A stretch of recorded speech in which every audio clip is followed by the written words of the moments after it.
ఓం శాంతి. ఆది సనాతన దేవీ దేవత ధర్మం కోసం ముఖ్యంగా చెప్పడం ఏంటంటే, ఇప్పుడు అర్జునుడికి కృష్ణ పరమాత్ముడు విషయాన్ని చెప్పాడు మాట. ఆ విషయాన్ని చెప్పినప్పుడు ఎందుకంటే ధర్మయుద్ధం కోసం చెప్పాడు.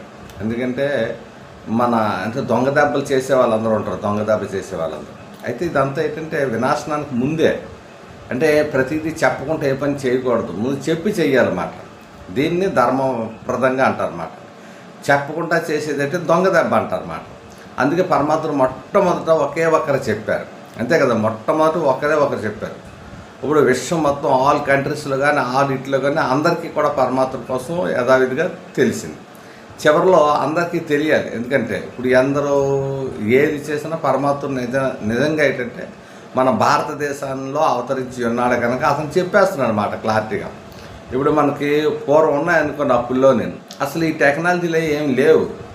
అసలు ఆ ఊర్లో ఎవరున్నారు, ఈ ఊర్లో ఎవరున్నారు అని తెలియదు. అప్పుడు కొద్దిగా గొప్ప పెట్టిన ఉత్తరాలు రాసుకునేవారు. ఉత్తరాలు చేరాలి, వెళ్ళాలి, చెయ్యాలంటే 15 రోజులు పట్టవచ్చు, 20 రోజులు పట్టదు. అందిందో లేదో తెలియదు, అవి వచ్చిందో లేదు కదా, అటువంటి దీనిలో ఉండేది మాట.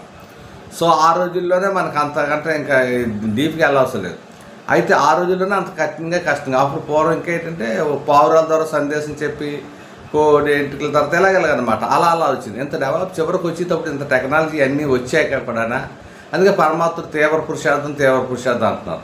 అంటే ఇంత తొందరగా చేయిస్తారన్నమాట.